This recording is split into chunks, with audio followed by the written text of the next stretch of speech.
Hey everyone, and thanks for joining me for the next chapter in our read aloud of The Magic Treehouse, Stallion by Starlight.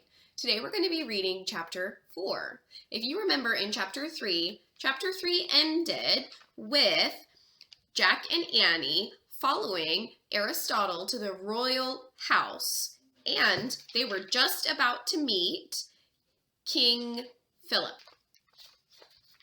Now, chapter 4 is called The One-Eyed King. I wonder why he's called one-eyed. Let's find out. The front hallway was dark and cool.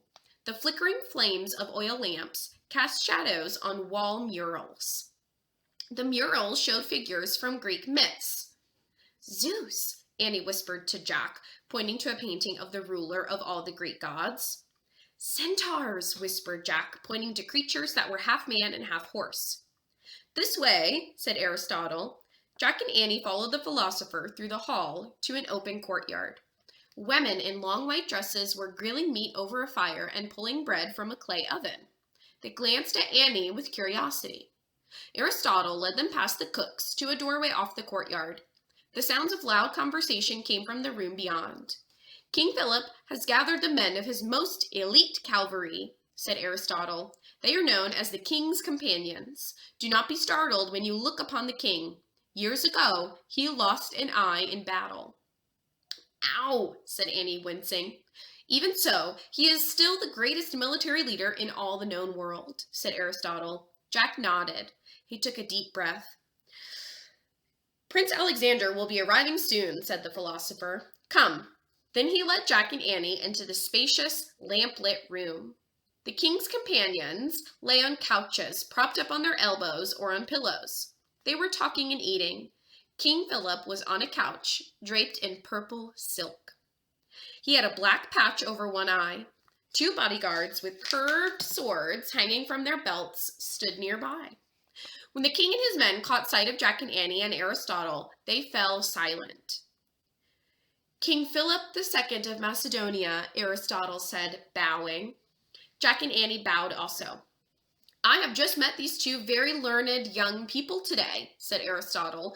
They are Jack and his sister Annie of Frog Creek, a land west of Greece. Hi, said Annie with a smile. Jack smiled too as he looked around at the warriors.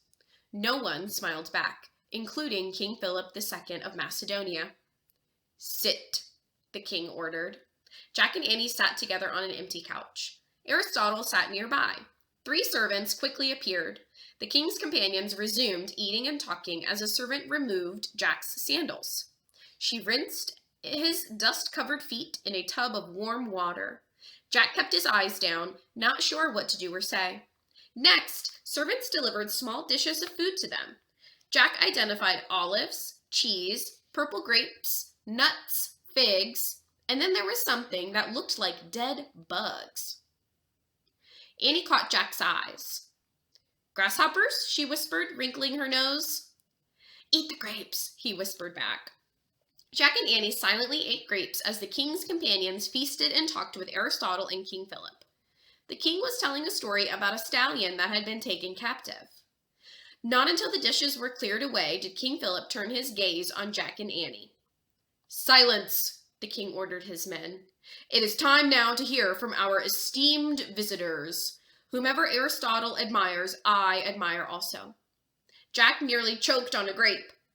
Aristotle tells us you have studied and learned much, both of you, the king said, looking at Annie. Is that true? Before Annie could answer, a boy burst into the room. He was fair-haired and muscular. Fair-haired means light hair like blonde. He wore a purple cloak over his tunic. He strode to the center of the room, tossed back his cloak, and bowed. I greet you all, the boy declared. At last, I have arrived.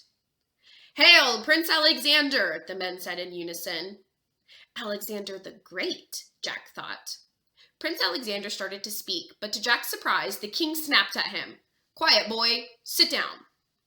The smile left the prince's face, but he obeyed and sat on a couch near his father. Aristotle leaned forward and spoke kindly to Alexander. My prince, he said, When you entered, we were about to hear from 2 learned young people from Frog Creek, a land west of Greece. They have come here expressly to meet you. This is Jack and his sister Annie. I see, said Alexander, puffing out his chest. He gave Jack and Annie a superior smile. Well then, small visitors, please share with us your great knowledge. Is this kid serious? Jack wondered. Who does he think he is? I'll share, Annie piped up. Here's a look at the picture. There is Prince Alexander. Recently, we learned a lot about a rare kind of bear called a panda bear. Panda bear, said the prince with a smirk. Yes, but don't confuse pandas with other bears like polar bears or grizzly bears, said Annie. Pandas live in China. Polar bears live in the Arctic. That's right, Jack said, clearing his throat.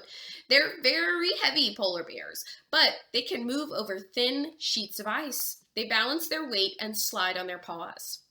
Like this, said Annie. She held out her arms and moved forward as if she were sliding over ice. She laughed, and the king and his companions laughed with her. How wondrous, the king exclaimed to Aristotle. Yes, indeed, said the philosopher. The prince, though, looked bored. And then there are koala bears, said Jack. Enough about bears, Alexander said rudely. Let's talk about the lion hunt I recently went on. Not now, the king snapped. He looked at Jack. I want to hear more about the bears. Jack cleared his throat. Actually, koala bears are not bears at all, he said. He was eager to show off his knowledge in front of the prince. They're marsupials. A kangaroo is a marsupial, too. Kangaroos, Alexander said in a mocking voice. Marsupials? Kangaroos are as tall as a person, said Annie, but they hop like frogs. They can box, too, like this. Facing Alexander, she punched the air with her fists. The prince automatically ducked, making the king's companions laugh. The king laughed loudest.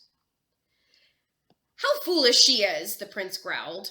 Quiet, Alexander. Do not be angry, said his father. Go on, tell us more, he said to Jack and Annie. Do you honor the Greek gods as we do? I'm not sure what you mean by honor, said Annie, but we actually met Hercules in Pompeii. Pegasus saved us at the Greek Olympics. They're favorites of ours. The men looked confused. What? Said the king. What I mean, Annie said quickly, is that we believe in the power of the imagination and the power of ancient stories. By reading about Hercules and Pegasus, we feel like we know them. Right, and their constellations, said Jack. So if you look at the stars in the night sky, you'll see that the old stories are always with us. We are never alone. Jack glanced around the room. The king and his companions were smiling and nodding. Only the prince looked unhappy. Thank you, Jack. Those are wise words, said Aristotle. Yes, indeed, said the king. Aristotle, your young friends are truly amazing. Alexander, you would do well to learn from these two. Learn what? Alexander asked. Can this boy mount a chariot moving at full speed? Can he throw a spear farther than a grown man? Can he hunt a lion? No, and he never will, Annie said. She smiled at the prince. But Jack's great at writing. He takes notes and he writes his own stories. Ah, said Alexander. He sprang to his feet. Forgive my rudeness, he said to Jack. I would like to talk with you alone. Perhaps you can help me. Uh-oh, thought Jack. The prince looked at his father. May we go? Please say no, thought Jack. Alexander made him nervous. But King Philip nodded. We hate to lose your company, he said to Jack, but it would be good for you to counsel my son. Yes, indeed, come with me, small visitors from Frog Creek, said Alexander, beckoning to Jack and Annie. Jack glanced at Aristotle. The philosopher looked nervous too, but he smiled encouragingly and nodded as if to say, Be brave, don't make fools of yourselves. And that's the end of chapter 4. How very interesting. I'm not sure that Prince Alexander is acting very great, but I guess we'll find out in chapter 5, which is titled The Race. Thanks for joining me today. I'll see you tomorrow for chapter 5.